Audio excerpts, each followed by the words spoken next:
Halo guys, balik lagi di Game Misteri, kisah misteri. Seperti biasa, jangan lupa di like, comment, dan share.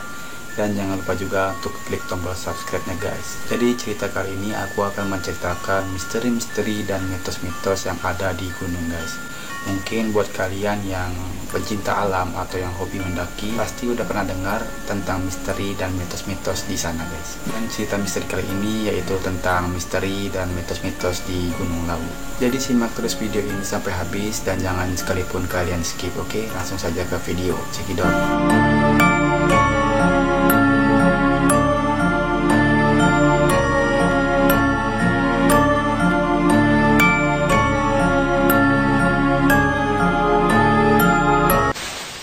Gunung Lawu adalah salah satu gunung berapi volcano terbesar di Indonesia guys. Hanya saja gunung ini sudah lama beristirahat atau tidak aktif lagi untuk sementara. Tercatat Gunung Lawu ini erupsi pada tanggal 28 November 1885.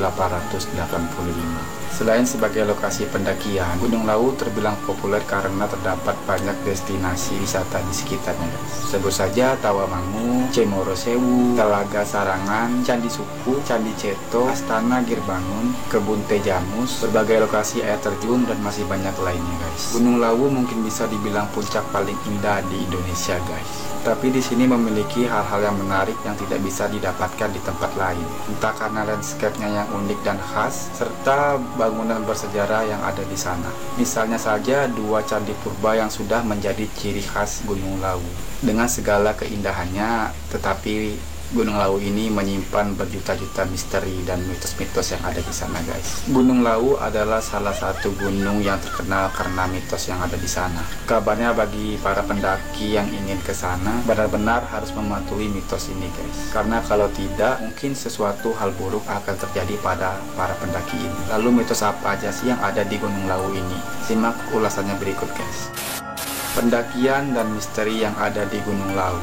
Ada 3 jalur utama pendakian untuk mencapai puncak Gunung Lawu ini, yakni dimulai dari Comoro Kandang, Tawamangun, Jawa Tengah, Candi Ceto di Karanganyar, atau Cemoro Sewu di Jawa Timur. Selain ketiga jalur utama yang populer dan cukup dikenal itu, sebenarnya masih ada satu lagi jalur pendakian di Gunung Lawu ini. Jalur pendakian alternatif itu dilakukan dari tempat bernama Singolangu, termasuk dalam wilayah Magetan. Pendakian Singolangu terletak tidak jauh dari Telaga Sarangan, sekitar 3 km jaraknya. Oleh sebagai kalangan, jalur ini dipercaya sebagai jalur pendakian tertua untuk menuju ke puncak Lawu. Di sepanjang jalur dapat ditemui beberapa petilasan atau situs gitu guys. Di sisi lain, Gunung Lawu ini menyimpan misteri, terkadang sukar diterima oleh akal sehat.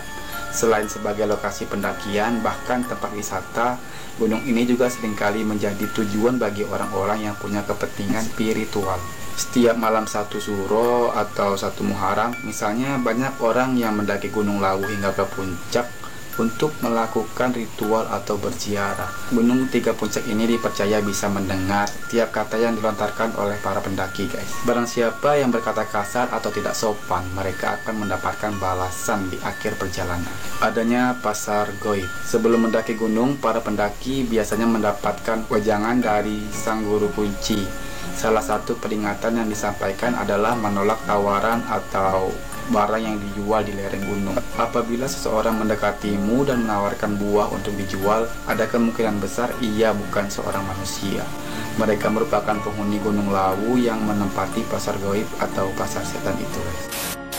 Suara rintihan napas dan tangisan kesakitan. Misteri Gunung Lawu yang tidak kalah menyeramkan lainnya adalah suara-suara tidak berwujud yang sering terdengar. Mereka yang pernah berkunjung sering bercerita tentang suara desahan dan rintihan kesakitan seorang wanita yang meminta tolong.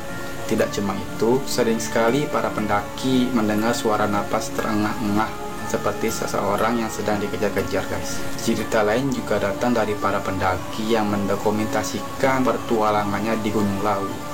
Menurut pengakuan mereka, suara delman dan kuda pun sering terdengar dari segala arah dan membuat bingung semua orang, termasuk para pendaki itu guys. Jangan pernah ngomong-ngomong aneh ketika berada di sini.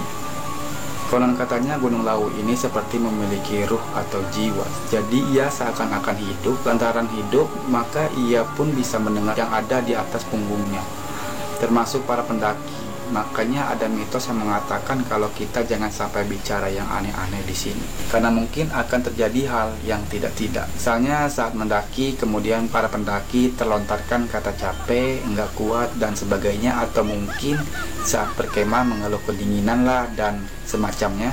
Percaya nggak percaya, ketika hal tersebut kita ucapkan, maka akan benar-benar terjadi. Tadinya nggak kenapa-napa, tiba-tiba terasa sangat capek, atau sebelumnya cuaca biasa-biasa saja dengan cepat berubah sangat dingin. Jaga bicara adalah hal yang paling penting untuk dilakukan di sini. Larangan mengenakan baju berwarna hijau daun. Sebenarnya nggak ada masalah sih mau pakai baju warna apapun ketika mendaki. Yang terpenting adalah kenyamanan kita. Tapi jika kamu ingin mendaki, maka setelan harus benar-benar diperhatikan. Usahakan untuk tidak memakai baju yang warnanya hijau daun. Alasannya sendiri, menurut penduduk sekitar, warna ini cukup keramat di Gunung Lawu. Takutnya ketika seseorang memakai baju berwarna hijau daun ini, mungkin nggak akan bisa kembali pulang. Memang terdengar sangat absurd, tapi lebih baik jangan dilanggar. Bertemu jalak gading adalah berkah. Jalak gading adalah satu hewan khas yang ada di Gunung Lawu, dan si burung satu ini juga sering dikaitkan dengan mitos soal Lawu. Katanya sih, barang siapa yang bertemu dengan burung jalak gading saat mendaki, maka itu adalah petanda yang baik. Dan sebaliknya, jika tidak bertemu dengan burung itu, mungkin keadaannya bakal sangat tidak terduga. Bisa jadi baik-baik saja, atau sebaliknya.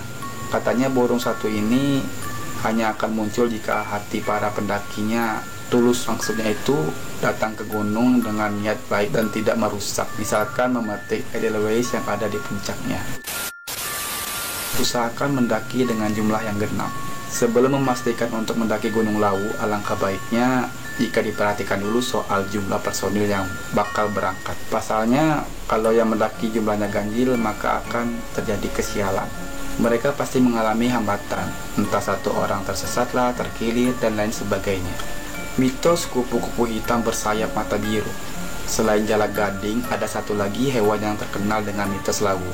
Hewan ini adalah kupu-kupu hitam dengan sayapnya yang tergambar mata biru. Barang siapa yang ketika mendaki Lawu kemudian menemukan salah satu di antara kupu-kupu itu, maka berarti ia sangat disambut. Jika tidak bertemu tidak masalah juga, karena menurut orang-orang sekitar, kupu-kupu ini adalah tanda kebaikan. Lalu ketika bertemu dengan si kupu-kupu, usahakan tidak berbuat apapun, misalnya menangkap atau bahkan melemparinya. Jika hal tersebut dilakukan, maka bersiaplah untuk sesuatu yang sangat buruk. Soal mitos sih memang antara percaya atau tidak, tapi bagi kalian yang benar-benar hobi mendaki, dan bagi kamu yang mencoba untuk mendaki, alangkah baiknya mengindahkan soal mitos tersebut. Bukan karena percaya atau tidaknya, mungkin lebih baik untuk berjaga-jaga. Hal itu juga sebagai wujud kita mentaati peraturan-peraturan yang sudah berlaku di sana, guys. Oke, bagi kalian yang ingin request tentang cerita-cerita misteri, bisa tulis di kolom komentar, guys. See you next video.